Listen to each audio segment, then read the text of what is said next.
Welcome to Shri Rajiv Gandhi IAS academy. Friends, இந்த வீடியோவில் இப்போ வரப்போகிற டிஎன்பிஎஸ்சி குரூப் 2 குரூப் 2 எக்ஸாமுக்கான முக்கியமான 100 கரண்ட் அஃபேர்ஸ் தான் பார்க்க போகிறோம். இது பார்ட் 2 வீடியோ.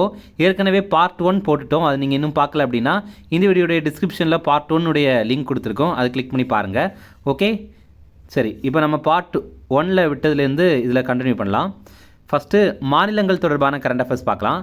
தற்போது எந்த மாநிலத்தில் குடியரசுத் தலைவர் ஆட்சி அமல் செய்யப்பட்டது? இதற்கான ஆன்சர் மணிப்பூர்.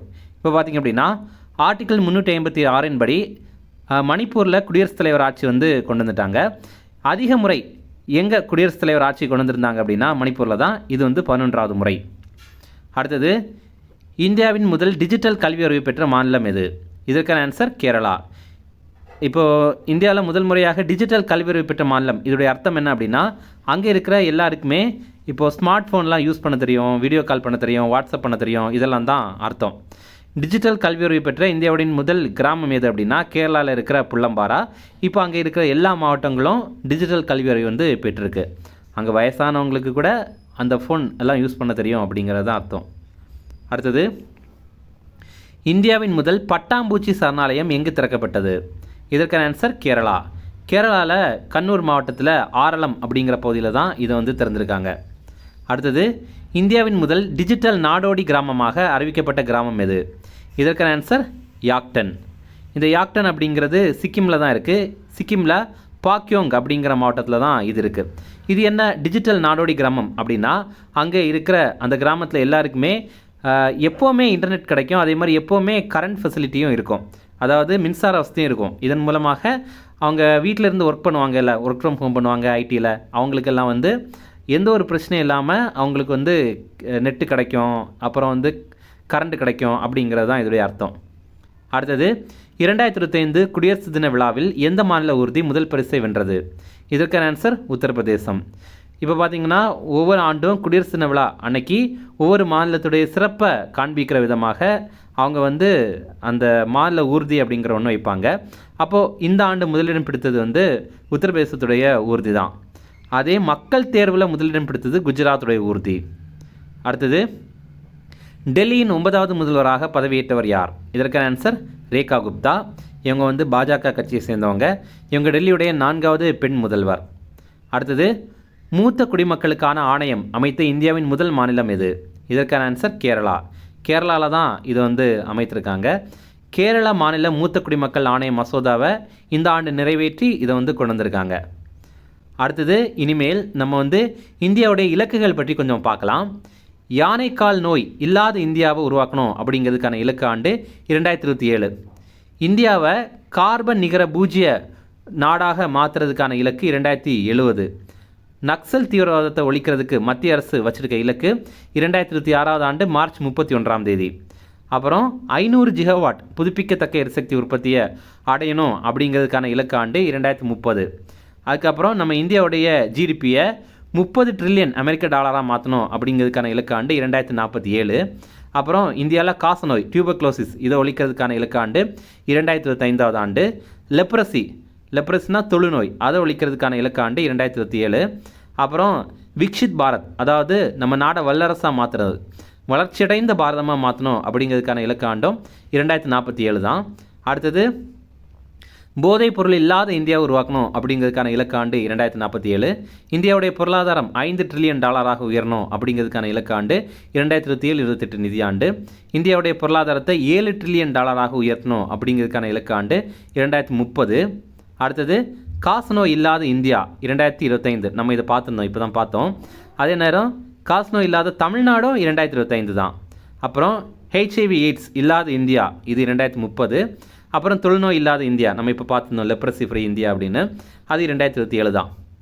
அடுத்தது, இஸ்ரோ அமைப்பு குப்பை இல்லாத விண்வெளி திட்டங்களை உருவாக்கணும் அப்படிங்கிறதுக்கான இலக்கு ஆண்டாக 2030 வச்சுருக்காங்க. இதில் பார்த்தீங்கன்னா இப்போ நம்ம நிறைய சேட்டலைட் அனுப்புகிறோம். அந்த சேட்டலைட் செயல் இழந்ததுக்கப்புறம் விண்வெளியில் அப்படியே தான் குப்பையாக சுற்றிட்டுருக்கு. அப்போது இனிமேல் விண்வெளி குப்பை இல்லாத திட்டங்களை உருவாக்கணும் அப்படின்ற மாதிரி நம்ம இஸ்ரோ அமைப்பு 2030வது ஆண்டாக வச்சுருக்காங்க. அடுத்தது, இந்தியாவில் இருக்கிற எல்லா ரயில்களுக்கும் கவச் கருவி பொருத்தணும் அப்படிங்கிறதுக்கான இலக்கு ஆண்டு 2030. இது என்ன அப்படின்னா, இப்போது 2 ரயில் எதிரில் வருது, மோதுறதுக்கு வருது அப்படின்னாலும் இந்த ரயிலில் கவச் கருவி இருந்துச்சு அப்படின்னா இந்த லோக்கோ பைலட் பிரேக் அப்ளை பண்ணலாம் அப்படின்னாலும் அந்த கவச் கருவி வந்து இந்த ரயில் எதிரில் தான் வருது அப்படிங்கிறத கண்டுபிடிச்சி அந்த ரயிலை வந்து ஆட்டோமேட்டிக்காகவே நிறுத்திடும் பிரேக் அப்ளை பண்ணி.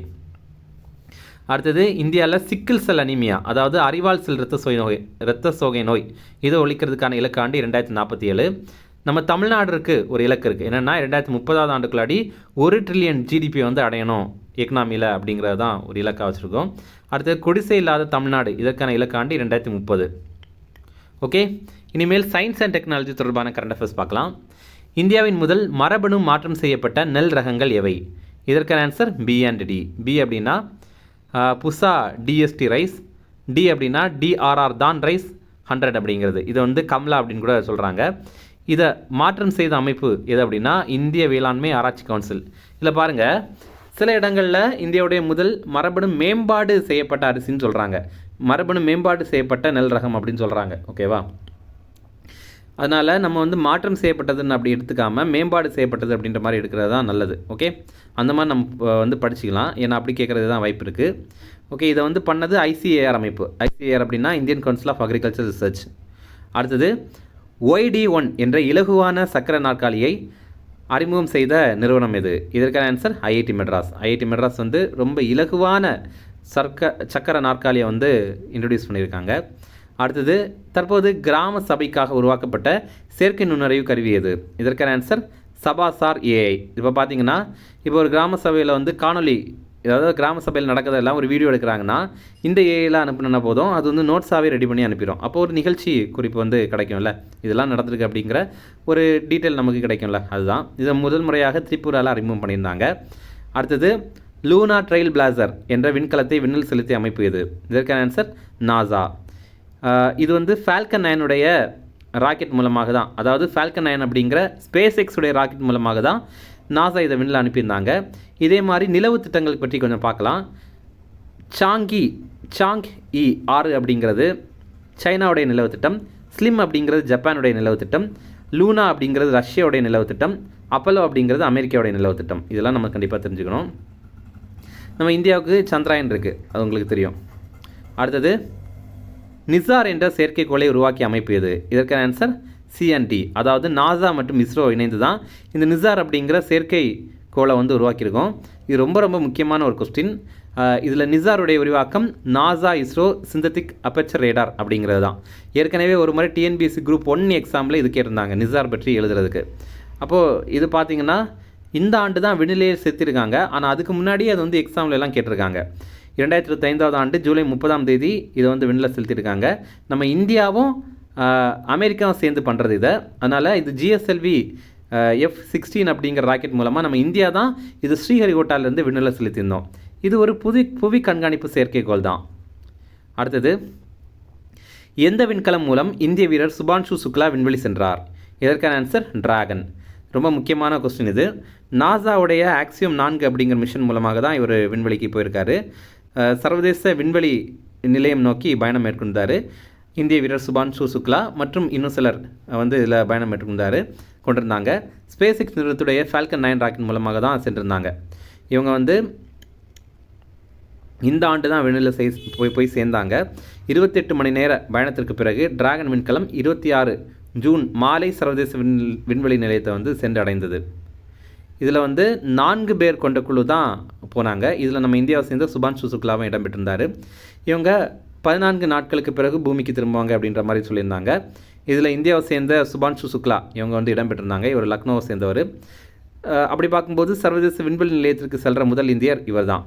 அதே மாதிரி விண்வெளிக்கு செல்கிற 2வது இந்தியர் யார் அப்படின்னா அது இவர் தான். ஏன்னா இதற்கு முன்னாடி ராகேஷ் சர்மா இவர் 1984 ஆண்டு ரஷ்ய விண்கலத்தில் விண்வெளிக்கு போயிருந்தார். அப்படி பார்க்கும்போது 41 ஆண்டுகளுக்கு பிறகு இந்திய வீரர் வந்து விண்வெளிக்கு பயணம் மேற்கொண்டிருக்காரு. இதில் பார்த்தீங்கன்னா சர்வதேச விண்வெளி நிலையம் இது வந்து பூமியிலேருந்து 400 கிலோமீட்டர் தொலைவில் இருக்குது. International space station. இதை அடையிறதுக்கு 28 மணி நேரம் தேவைப்படுது. இப்போ நமக்கு ஒரு சந்தேகம் வரலாம். இப்போ வந்து நம்ம சென்னையிலேருந்து மதுரைக்கு போனோம் அப்படின்னா ஒரு 400-500 கிலோமீட்டர் இருக்கும். அது போகணுன்னா ஒரு 6-7 மணி நேரம் போதுமே, எதுக்கு 28 மணி நேரம் தேவைப்படுது அப்படின்னா, இந்த விண்வெளி நிலையம் இருக்குல்ல, சர்வதேச விண்வெளி நிலையம், இது வந்து ரொம்ப வேகத்தில் பூமியை சுற்றிட்டு இருக்கோம். மணிக்கு 28,000 கிலோமீட்டர் வேகத்தில் பயணம் மேற்கொண்டிருக்கோம்.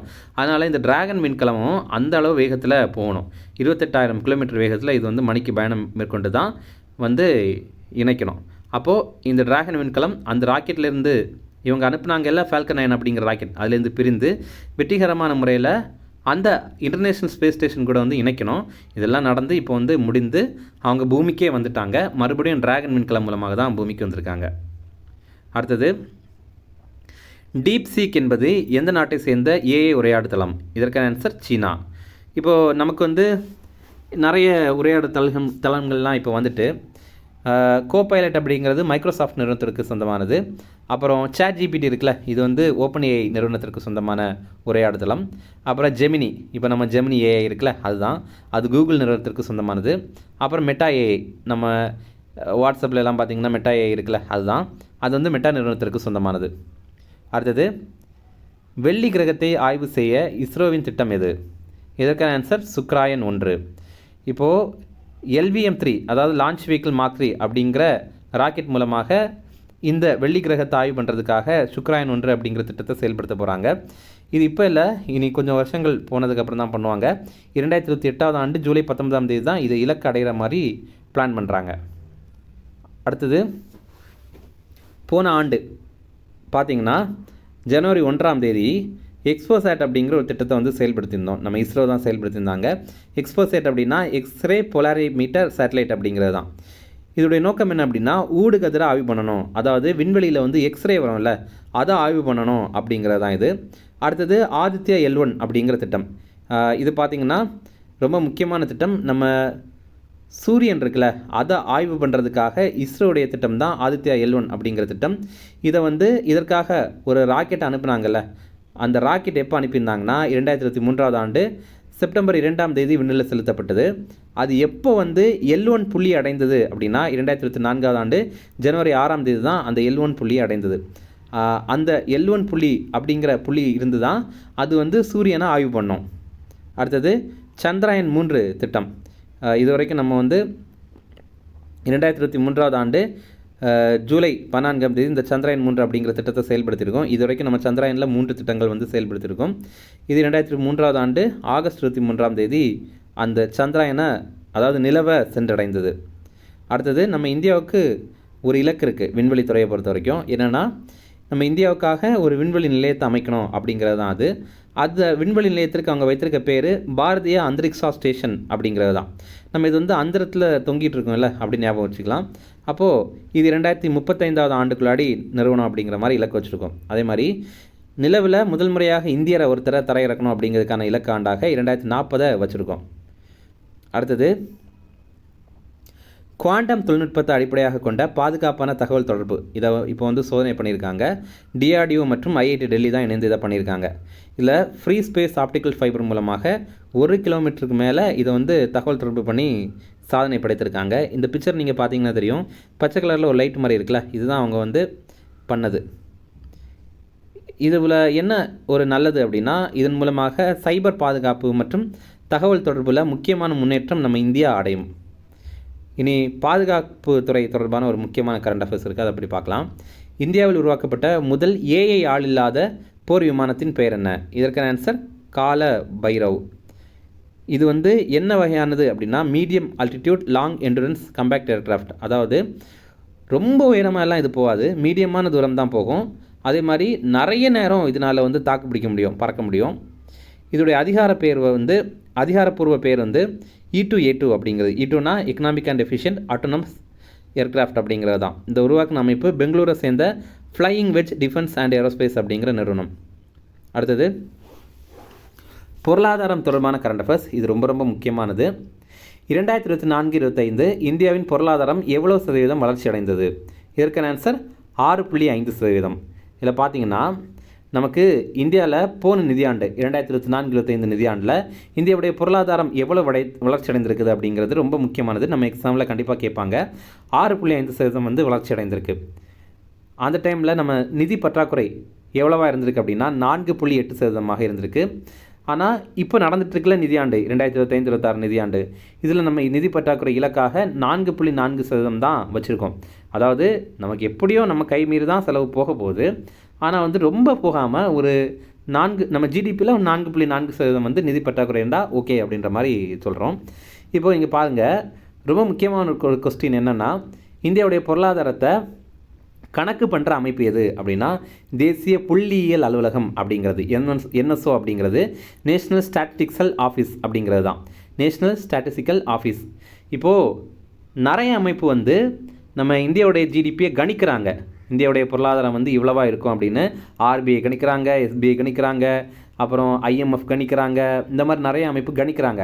ஆனால் நம்ம அதெல்லாம் ஒரு பக்கம் இருந்தாலும் அதை கரெக்டாக கால்குலேட் பண்ணி சொல்கிற அமைப்பு எது அப்படின்னா அது இந்த என்எஸ்ஓ தான். ஓகே, அடுத்தது 2024-25 நிதியாண்டில் இந்தியாவின் மிகப்பெரிய முதலீட்டாளர் யார்? இதற்கான ஆன்சர் சிங்கப்பூர். நம்ம இந்தியாவில் ரொம்ப அதிகமாக முதலீடு பண்ண நாடு எது அப்படின்னா சிங்கப்பூர் தான். 2வது இடத்துல மொரீஷியஸ் இருக்குது, 3வது இடத்துல தான் அமெரிக்காவே இருக்குது. அடுத்தது 2024-25 நிதியாண்டில் அதிக அந்நிய நேரடி முதலீடு இருந்த மாநிலம் இது? இதற்கான ஆன்சர் மகாராஷ்டிரா. அந்நிய நேரடி முதலீடு அப்படின்னா ஃபாரின் டைரக்ட் இன்வெஸ்ட்மெண்ட். அப்போது வெளிநாடுகளிலிருந்து நிறைய வந்து ஒரு மாநிலத்தில் இன்வெஸ்ட் பண்ணுறாங்க அப்படின்னா அது மகாராஷ்டிராவில் தான் இன்வெஸ்ட் பண்ணியிருக்காங்க. நம்ம தமிழ்நாடு 5வது இடத்துல தான் இருக்கோம். அடுத்தது மத்திய அரசுடைய ரிப்போர்ட்டில் தமிழ்நாடு பற்றி ஒரு டீட்டெயில் தெரிவித்திருக்காங்க. இந்தியாவிலேயே அதிகமான உண்மை பொருளாதார வளர்ச்சி அடைந்தது நம்ம தமிழ்நாடு தான் முதல் இடத்துல இருக்குது அப்படின்னு ஒரு ரிப்போர்ட் வந்து கொஞ்சம் நாட்களுக்கு முன்னாடி வெளியிட்டிருந்தாங்க. நம்ம தமிழ்நாட்டுடைய ரியல் ஜிடிபி உண்மை பொருளாதார வளர்ச்சி வந்து 9.69% இருக்குது அப்படின்ற மாதிரி தெரிவித்திருந்தாங்க. அதுக்கப்புறம் என்ன பண்ணாங்க அப்படின்னா மறுபடியும் அதை திருத்தி அமைத்து எல்லா ஸ்டேட்டுக்கும் மறுபடியும் வெளியிட்டிருந்தாங்க. அதில் பார்க்கும்போது திருத்தி அமைக்கப்பட்ட தமிழ்நாடு உண்மை வளர்ச்சியிலையும் நம்ம வந்து அதையும் தாண்டி அதிகமாக போயிட்டோம். 11.19% வந்து போயிட்டோம், அவ்வளோ அதிகமாக போயிட்டோம். அடுத்தது 2024-25 நம்ம தமிழ்நாட்டுடைய பேரளவு வளர்ச்சி விகிதம், இது நாமினல் ஜிடிபி அப்படின்னு சொல்லுவாங்க. இது பார்த்திங்கன்னா 14.02% வந்து இருந்திருக்கு. அப்படி பார்க்கும்போது நம்ம வந்து ரொம்பவே முன்னேறிட்டு தான் இருக்கோம் அப்படிங்கிறது தான் அர்த்தம். இது மத்திய புள்ளியியல் மற்றும் திட்ட அமலாக்கத்துறை அமைச்சகத்துடைய ரிப்போர்ட். அடுத்தது இந்திய ரிசர்வ் வங்கி ரெப்போ வட்டி விகிதத்தை வந்து இப்போ குறைத்திருக்காங்க. 5.5% அந்த அளவுக்கு குறைத்திருக்காங்க. அதுவே ரிவர்ஸ் ரெப்போ ரேட் அது வந்து இப்போ 3.35% இருக்குது. இப்போது ஆர்பிஐ ஆளுநர் யார் அப்படின்னா சஞ்சய் மல்ஹோத்ரா. இதில் பாருங்கள், ரெப்போ வட்டி விகிதம், ரிவர்ஸ் ரெப்போ வட்டி விகிதம் அப்படின்னா என்னென்னா, இப்போ இந்தியாவில் நிறைய கமர்ஷியல் பேங்க் இருக்குது. அதாவது எஸ்பிஐ இருக்குது, அப்புறம் வந்து இந்தியன் ஓவர்சீஸ் பேங்க் இருக்குது, இந்தியன் பேங்க் இருக்குது, கனரா பேங்க் இருக்குது, இந்த மாதிரி நிறைய வங்கி இருக்குது. இவங்ககிட்ட நிறைய காசு வச்சுருப்பாங்கல்ல, இதை வந்து ஆர்பிஐ வந்து வாங்கிப்பாங்க. ஓகேவா? அதே மாதிரி ஆர்பிஐட்ட காசு இருக்கும்ல, அதை வந்து சென்ட்ரல் பேங்க் வந்து வாங்கிப்பாங்க. இந்த மாதிரி 2 ப்ராசஸ் நடக்கும். இப்போது ஆர்பிஐட்ட இருக்கிற காசு இருக்குல்ல, அந்த ஆர்பிஐட்ட இருக்க காசை நம்ம கமர்ஷியல் பேங்க்லாம் வாங்கும்போது அதுக்கு அவங்க ஒரு வட்டி போடுவாங்க. இப்போ ஒரு எக்ஸாம்பிள் வந்து ஒரு 5% அப்படின்னு போட்டாங்கன்னா, அது குறைவாக இருந்துச்சு அப்படின்னா இந்த கமர்ஷியல் பேங்க் வந்து மக்களுக்கு அந்த வட்டியை போடும்போது ரொம்ப குறைவாக இருக்கும். ஒருவேளை இது அதிகமாக இருக்குது, இது ஒரு 7% 8% இருக்குது அப்படின்னா இந்த கமர்ஷியல் பேங்கும் மக்களுக்கு கடன் கொடுக்குறாங்கல்ல, அதில் அதிகமான வட்டி வந்து போடுவாங்க. அப்படி பார்க்கும்போது இப்போ கொஞ்சம் குறைவாக தான் இருக்குது, 5.5% தான் இருக்குது. அதே நேரம் ரிவர்ஸ் ரெப்போ ரேட் அப்படின்னா இந்த கமர்ஷியல் பேங்கெல்லாம் அவங்கக்கிட்ட அதிகமான காசு இருக்கும்போது ஆர்பிஐக்கு கடன் கொடுப்பாங்க. ஆர்பிஐயுமே கடன் வாங்குவாங்களா அப்படின்னா ஆமாம் வாங்குவாங்க. எதற்காக அப்படின்னா பொருளாதாரத்தை கட்டுப்படுத்துறது தான் அந்த மாதிரி வாங்குவாங்க. அப்படி அவங்க வாங்கும்போது அவங்க எவ்வளோ % வட்டி கொடுக்குறாங்க அப்படிங்கிறது தான் இது. அது வந்து 3.35% தான் வட்டி. ஓகே, இப்போது இந்த ரெப்போ ரேட்டையும் ரிவர்ஸ் ரெப்போ ரேட்டையும் முடிவு பண்ணுறது ஆர்பிஐ தான். ஓகே, இதை தான் மானிட்டரி பாலிசி அப்படின்னு சொல்லுவாங்க, பணவியல் கொள்கை அப்படின்னு சொல்லுவாங்க. அப்போது நம்ம எக்ஸாமில் கேட்டிருக்காங்க, பணவியல் கொள்கையை அதாவது மானிட்டரி பாலிசியை நிர்வகிக்கிறது யார் அப்படின்னு கேட்டிருக்காங்க. அது வந்து ஆர்பிஐ தான். அடுத்தது ஸ்போர்ட்ஸ் தொடர்பான கரண்ட் அஃபேர்ஸ் இருக்குது, அதை பார்க்கலாம். 2025 ஐசிசி மகளிர் அண்டர் 19 T20 உலகக்கோப்பை போட்டியில் வெற்றி பெற்ற அணி எது? இதற்கான ஆன்சர் இந்தியா. இந்த ஆண்டு தான் இந்த போட்டி நடைபெற்றது. இந்த போட்டி வந்து மலேசியாவுடைய கோலாலம்பூரில் தான் நடைபெற்றது. அடுத்தது 7 கண்டங்களில் உள்ள உயரமான மலைகளில் ஏறி சாதனை படைத்த தமிழக வீராங்கனை யார்? இதற்கான ஆன்சர் முத்தமிழ் செல்வி. இவங்க வந்து ஏற்கனவே எவரெஸ்ட் உச்சி அடைந்த முதல் தமிழ் பெண் அப்படிங்கிற சாதனையை படைத்திருந்தாங்க. இப்போ பார்த்திங்கன்னா நம்ம 7 கண்டங்கள் இருக்குல்ல, அங்கே இருக்கிற உயரமான மலைகளில் ஏறி வந்து சாதனை படைத்திருக்காங்க. அடுத்தது உலகின் இளம் வயது செஸ் சாம்பியன் பட்டத்தை வென்றவர் யார்? இதற்கான ஆன்சர் குகேஷ். இவர் நம்ம தமிழ்நாட்டை சேர்ந்தவர். வெறும் 18 வயதிலேயே இவர் வந்து உலகத்துடைய மிக இளம் வயது செஸ் சாம்பியன் ஆயிட்டார். அடுத்தது ஃபிடே மகளிர் உலகக்கோப்பை செஸ் போட்டியில் வென்ற இளம் வீராங்கனை யார்? இதற்கான ஆன்சர் திவ்யா தேஷ்முக். நம்ம பார்த்துருந்தோம்ல குகேஷ், அதே மாதிரி மகளிர் பிரிவில் உலகத்திலேயே மிக இளம் வயது செஸ் சாம்பியனான மகளிர் பெண் யார் அப்படின்னா திவ்யா தேஷ்முக். இவங்களுமே நம்ம இந்தியாவை சேர்ந்தவங்க தான். இவங்களுக்கு 19 வயது தான் ஆகுது. அடுத்தது இந்தியாவின் 89வது செஸ் கிராண்ட் மாஸ்டர் ஆனவர் யார்? இதற்கான ஆன்சர் ரோஹித் கிருஷ்ணா. அடுத்தது இந்தியாவின் 88வது செஸ் கிராண்ட் மாஸ்டர் ஆனவர் யார்? இதற்கான ஆன்சர் திவ்யா தேஷ்முக். நம்ம இப்போ தான் பார்த்துருந்தோம். இவங்க வந்து அந்த சாம்பியன் பட்டம் வந்து வென்றாங்கல்ல, வென்றதுக்கப்புறம் இவங்களுக்கு நிறைய புள்ளிகள் வந்து அதிகமாக இருக்கும். அதன் மூலமாக ஒரு குறிப்பிட்ட புள்ளியை தாண்டினோடனே இவங்க வந்து கிராண்ட் மாஸ்டர் ஆயிடுவாங்க. அடுத்தது இந்தியாவின் 87வது செஸ் கிராண்ட் மாஸ்டர் ஆனவர் யார்? இதற்கான ஆன்சர் ஹரிகிருஷ்ணன். இதே மாதிரி பாருங்கள், இவர் நம்ம தமிழ்நாட்டை சேர்ந்தவர். 86வது செஸ் கிராண்ட் மாஸ்டர் ஆனது ஸ்ரீஹரி, இவர் வந்து தமிழ்நாட்டை சேர்ந்தவர். 85வது செஸ் கிராண்ட் மாஸ்டர் ஆனது ஷியாம் நிகல், இவருமே தமிழ்நாட்டை சேர்ந்தவர். 84வது செஸ் கிராண்ட் மாஸ்டர் ஆனது வைஷாலி ரமேஷ் பாபு, இவங்களுமே நம்ம தமிழ்நாட்டை சேர்ந்தவங்க தான். இவங்க தான் பிரக்ஞானந்தாவுடைய சகோதரி. அடுத்தது 33வது சந்தோஷ் கோப்பை கால்பந்து போட்டியில் வெற்றி பெற்ற அணி எது? இதற்கான ஆன்சர் மேற்கு வங்காளம். இப்போது எக்ஸாமில் கேட்கலாம், சந்தோஷ் கோப்பை அப்படிங்கிறது எந்த விளையாட்டு கூட தொடர்புடையது அப்படின்னு கேட்கலாம். இது வந்து கால்பந்து விளையாட்டு கூட தொடர்புடையது. இது எங்கே நடந்தது அப்படின்னா ஹைதராபாத்தில் கச்சிபோலி மைதானத்தில் தான் நடைபெற்றது. அடுத்தது முக்கியமான ஒரு நபர் மரணம் அடைந்திருப்பார். அது யார் அப்படின்னா நம்ம இந்தியாவுடைய 13வது பிரதமரான மன்மோகன் சிங் அவர்கள். அவர் 2004லேருந்து 2014வது ஆண்டு வரைக்கும் இந்தியாவுடைய பிரதமராக இருந்திருப்பார். அப்புறம் நரசிம்மராவ் பிரதமராக இருந்தபோது நிதித்துறை அமைச்சராக இருந்திருக்காரு. அப்புறம் 1987வது ஆண்டு பத்ம விபூஷன் விருது இவருக்கு வழங்கியிருந்தாங்க. இவருடைய முக்கியமான புத்தகம் சேஞ்சிங் இந்தியா அப்படிங்கிறது. இது 2019 இவர் வந்து வெளியிட்டிருந்தார். அடுத்தது நம்ம டிஎன்பிஎஸ்சி எக்ஸாமில் எல்லாம் கண்டிப்பாக நிதி ஆயோக் அமைப்பை பற்றி ஒரு கொஸ்டின் கேட்குறாங்க. ஆனால் நம்ம வந்து இந்த நிதி ஆயோக்கை பற்றி கொஞ்சம் டீட்டெயிலாக தெரிஞ்சுக்கலாம். நிதி ஆயோக்குடைய நிதி இதில் விரிவாக்கம் என்ன அப்படின்னு ஒரு முறை எக்ஸாமில் கேட்டிருந்தாங்க. நிதி அப்படின்னா national institution for transforming India அப்படிங்கிறது. இது வந்து எந்த அமைப்புக்கு மாற்று அப்படின்னா இது வந்து திட்டக்குழுவுக்கு மாற்று. இது வந்து பிளானிங் கமிஷனுக்கு வந்து ஒரு மாற்று தான். இது 2015வது ஆண்டு ஜனவரி 1ஆம் தேதி இதை உருவாக்கியிருந்தாங்க. இது திட்டக்குழுவுக்கு மாறுதலாக தான் உருவாக்கியிருந்தாங்க. இதோடைய தலைவர், அதாவது இதோடைய சேர்மேன் யார் அப்படின்னா பிரதமர் தான். இதை வந்து எக்ஸ் அஃபிஷியோ சேர்மேன் அப்படின்னு சொல்லுவாங்க. அதாவது பதவி வழியில் யார் இருக்காங்களோ அவங்க தான். அதாவது யார் இப்போ பிரதமராக இருக்காங்களோ அவங்க ஆட்டோமேட்டிக்காகவே நிதி ஆயோக் அமைப்பிற்கு தலைவராகிடுவாங்க. அப்படி பார்க்கும்போது இப்போ பிரதமர் மோடி தான் இதுக்கு தலைவர். அதே மாதிரி துணைத் தலைவராக இப்போ இருக்கிறவர் சுமன் பெரி அப்படிங்கிறவர். இப்போ தலைமை செயல் அதிகாரி யார் அப்படின்னா பிவிஆர் சுப்பிரமணியம் அப்படிங்கிறவர். இப்போ நிறைய பேர் வந்து தலைவருக்கும் தலைமை செயல் அதிகாரிக்கும் குழம்பிடுவாங்க. தலைவர் பிரதமர், தலைமை செயல் அதிகாரி தான் பிவிஆர் சுப்பிரமணியம் அப்படிங்கிறவர். அடுத்து நம்ம இந்தியாவில் சில இன்ஜினியரிங் மார்வல் பற்றி பார்க்கலாம். இந்தியாவுடைய நீளமான கேபிள் பாலம் இது வந்து குஜராத்தில் திறந்திருந்தாங்க. அதோடைய பேர் சுதர்சன் சேது அப்படிங்கிறது. இந்தியாவுடைய மிக நீளமான கடல் பாலம் இதோடைய பேர் அடல் சேது, இது வந்து மகாராஷ்டிராவில் திறந்திருந்தாங்க, அரபிக்கடலில். அடுத்தது உலகத்துடைய நீளமான இருவழி சுரங்கப்பாதை இது வந்து சேலா சுரங்கப்பாதை, இது வந்து அருணாச்சல பிரதேசம் மற்றும் அசாம் இந்த ரெண்டையும் இணைக்குது. அடுத்தது இந்தியாவுடைய முதல் உயர்த்தப்பட்ட விரைவு சாலை இது வந்து துவாரகா விரைவு சாலை, இது ஹரியானாலேருந்து டெல்லி இந்த 2 பகுதியும் இணைக்குது. அடுத்தது இந்த ஆண்டு சுதந்திர தின விழா அன்னைக்கு நம்ம பிரதமர் மோடி வந்து ஒரு திட்டத்தை பற்றி தெரிவித்திருப்பார். சுதர்சன சக்ரா திட்டம் அப்படிங்கிறது தான் அது. மிஷன் சுதர்சன் சக்ரா அப்படிங்கிறது. இது என்ன அப்படின்னா 2035வது ஆண்டுக்குள்ளாடி நம்ம இந்தியாவில் ஒரு வான் பாதுகாப்பு அமைப்பை வந்து உருவாக்கணும் அப்படிங்கிறது தான். இப்போது இந்த ரொம்ப முக்கியமான வியூக முக்கியத்துவம் வாய்ந்த இடங்களில் உள்நாட்டு வான் பாதுகாப்பு அமைப்பு முறையை உருவாக்கணும் அப்படிங்கிறது தான் இது. அடுத்த 10 ஆண்டுகளுக்குள்ளாடி இதை நிறைவேற்றப்படும் அப்படின்னு தெரிவித்திருக்காங்க. அதாவது 2035வது ஆண்டுக்குள்ளாடி. அடுத்தது இப்போ பார்த்திங்கன்னா நம்ம மத்திய அமைச்சரவை 5 மொழிகளுக்கு செம்மொழி அங்கீகாரம் வழங்கியிருக்காங்க. 2024வது ஆண்டு அக்டோபரில் தான் இந்த செம்மொழி அங்கீகாரம் வழங்கியிருந்தாங்க. மகாராஷ்டிராவை சேர்ந்த மராத்திக்கு செம்மொழி அங்கீகாரம். அப்புறம் பாலி மற்றும் பிராகிருதம் இது வந்து பீகார் மற்றும் உத்தரப்பிரதேசம் மற்றும் மத்திய பிரதேசம் இங்கெல்லாம் பேசுகிறாங்க. அடுத்தது வங்கமொழி இது வந்து மேற்கு வங்காளத்தை சேர்ந்தது. அப்புறம் அஸ்ஸாமிய மொழி இது வந்து அஸ்ஸாமை சேர்ந்தது. அப்படி பார்க்கும்போது இங்கே மொத்தமாக 5 மொழிகள் இருக்குல்ல. அப்போ இதுக்கு முன்னாடி முதல் முறையாக செம்மொழி அங்கீகாரம் கிடைத்த மொழி நம்ம தமிழ். 2004 இதற்கு கிடைத்திருக்கு. இரண்டாவதாக சமஸ்கிருதம் 2005, மூன்றாவதாக தெலுங்கு 2008, நான்காவதாக கன்னடம் 2008, ஐந்தாவதாக மலையாளம். இதில் பாருங்கள், மலையாளத்திற்கு 2013 ஆண்டு கிடைத்தது. இதில் தெலுங்கு மற்றும் கன்னடத்தை பாருங்கள், ரெண்டுமே 2008 தான். ஆனால் முதல்ல எதுக்கு கொடுத்தாங்க அப்படின்னா தெலுங்குக்கு தான் கொடுத்தாங்க. ஓகே, இது நம்ம அடிக்கடி எக்ஸாமில் பொறுத்துக்களை கேட்குறாங்க. ஆறாவதாக ஒடியாவுக்கு கொடுத்துருந்தாங்க, 2014 ஆண்டு கொடுத்துருந்தாங்க. அடுத்தது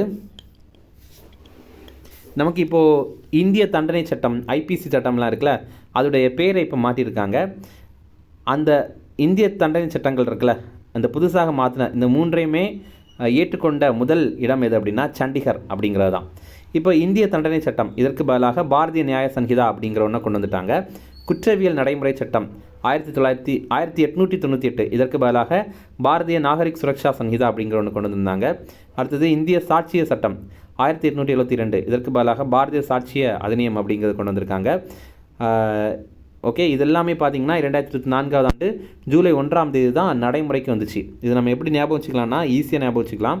இதை பாருங்கள், பாரதிய நியாய சன்ஹிதா அப்படின்னு இருக்குல்ல, அப்போ நம்ம நியாயம் கொடுக்கணும் அப்படின்னா, நியாயம் கிடைக்கணும்னா அப்போ தண்டனை கொடுக்கணும் அப்படின்னு ஞாபகம் வச்சுக்கலாம். அடுத்தது பாரதிய நாகரிக் சுரக்ஷா சன்ஹிதா அப்படின்னு இருக்குல்ல, அது வந்து எப்படி ஞாபகம் வச்சுக்கலாம்னா, இப்போது ரொம்ப நாகரிகமானவங்க குற்றம் எல்லாம் பண்ண மாட்டாங்க அப்படின்னு ஞாபகம் வச்சுக்கலாம்.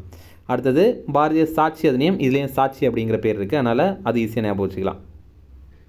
அடுத்தது நம்ம இந்தியாவில் மத்திய அரசு தேசிய மஞ்சள் வாரியத்தை அமைத்திருக்காங்க.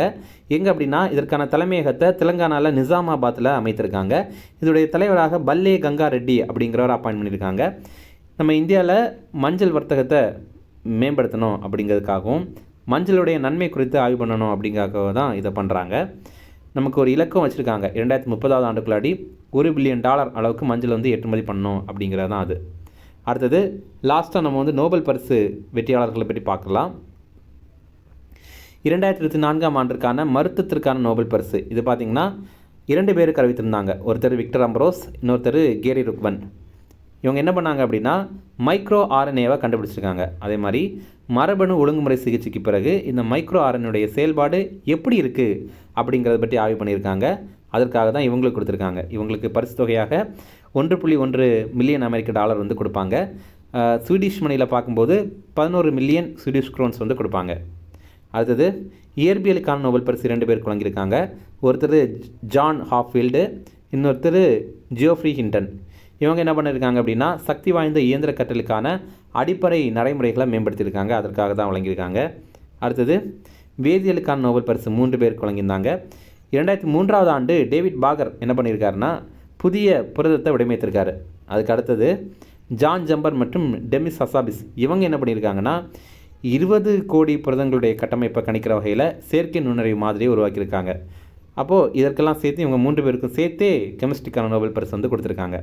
அடுத்தது இலக்கியத்திற்கான நோபல் பரிசு இது பார்த்திங்கன்னா தென்கொரியாவை சேர்ந்த பெண் எழுத்தாளரான ஹான் காங் அப்படிங்கிறவங்களுக்கு வழங்கியிருக்காங்க. இவங்களுடைய எழுத்து எப்படி இருக்கும்னா வரலாற்று அதிர்ச்சிகள், வன்முறை, மனித வாழ்வின் துன்பம், பலவீனத்தை எல்லாம் வெளிப்படுத்துகிற வகையில் கவிதை மற்றும் உரைநடையாக இருக்கும். அதற்காக தான் இவங்களுக்கு இதை கொடுத்துருக்காங்க. இவங்க எழுதின த வெஜிடேரியன் அப்படிங்கிற நூல் சர்வதேச புக்கர் விருது கூட 2016 ஆண்டு வென்றிருந்தது. அடுத்தது அமைதிக்கான நோபல் பரிசு இது பார்த்திங்கன்னா நிகன் ஹிடன்கியோ அப்படிங்கிற ஜப்பான் நாட்டை சேர்ந்த ஒரு நிறுவனத்திற்கு வழங்கியிருக்காங்க. 1956 ஆண்டு இதை உருவாக்கியிருந்தாங்க. ஜப்பானில் அணுகுண்டு தாக்குதலிருந்து உயிர் பிழைத்தவங்கள் தொடங்கின ஒரு அமைப்பு தான் இந்த ஒரு அமைப்பு. அவங்க வந்து இந்த மாதிரி அணுகுண்டுனால் பாதிக்கப்பட்டவங்களுக்கு உதவி வழங்குறாங்க. அதே மாதிரி அணுகுண்டு உடைய ஆபத்து சம்மந்தமாக உலக அளவில் விழிப்புணர்வு வந்து வழங்குறாங்க. அடுத்தது பொருளாதாரத்திற்கான நோபல் பரிசு இது பார்த்திங்கன்னா 3 பேருக்கு வழங்குறாங்க. டேரன் அசக்மோக்லு, சைமன் ஜான்சன் மற்றும் ஜேம்ஸ் ராபின்சன். இந்த மாதிரி 3 பேர். இவங்க என்ன பண்ணுறாங்க அப்படின்னா என்ன பண்ணியிருக்காங்கன்னா நிறுவனங்கள் எவ்வாறு உருவாகுது அப்படிங்கிறத ஆய்வு பண்ணியிருக்காங்க. அதே மாதிரி ஒரு நாட்டுடைய செழிப்பை எப்படி நிறுவனங்கள் பாதிக்குது அப்படிங்கிறத பற்றி ஆய்வு பண்ணியிருக்காங்க. இந்த நோபல் பரிசு எல்லாமே பொதுவாக ஆல்ஃப்ரட் நோபல் அவருடைய நினைவு நாளான டிசம்பர் 10 தான் வழங்கப்படும். அவ்வளோதான் ஃப்ரெண்ட்ஸ், நம்ம ராஜீவ்காந்தி ஐஏஎஸ் அகாடமியில் டிஎன்பிஎஸ்சி குரூப் 1 எக்ஸாமுக்கான இலவச மெயின்ஸ் டெஸ்ட் சீரிஸ் வந்து நடத்துகிறோம். ஸ்க்ரீனில் தெரிய நம்பருக்கு நீங்கள் கால் பண்ணி ஜாயின் பண்ணிக்கலாம். அதே மாதிரி தமிழ்நாடு போலீஸ் கான்ஸ்டபிள் எக்ஸாமுக்கான ரொம்ப குறைந்த கட்டணத்தில் வந்து டெஸ்ட் சீரிஸ் நடத்துகிறோம். ஸ்க்ரீனில் தெரிய நம்பருக்கு நீங்கள் கால் பண்ணி ஜாயின் பண்ணிக்கலாம். இந்த வீடியோ பிடிச்சினா கண்டிப்பாக லைக் பண்ணுங்கள். இதை தவிர வந்து மத்திய அரசுடைய திட்டங்கள் இருக்குது, மாநில அரசுடைய திட்டங்கள் இருக்குது, அதுக்கப்புறம் வந்து நேஷ்னல் அவார்ட்ஸ்லாம் இருக்குது, ஆஸ்கர் அவார்டெல்லாம் இருக்குது. இதெல்லாமே நம்ம வீடியோவாக நம்ம சேனலில் போட்டிருக்கோம். அதெல்லாம் நீங்கள் பார்க்கல அப்படின்னா இந்த வீடியோடைய லிங்கில் வந்து அந்த பிளேலிஸ்ட்டு கொடுக்குறோம், நீங்கள் அதை கிளிக் பண்ணி பாருங்கள். உங்களுக்கு கண்டிப்பாக அது யூஸ்ஃபுல்லாக இருக்கும். ஓகே, இந்த வீடியோடைய நோட்ஸ் எல்லாமே சேர்த்து டிஸ்கிரிப்ஷனில் கொடுத்துருக்கோம், அதை கிளிக் பண்ணி பாருங்கள். Okay, thank you.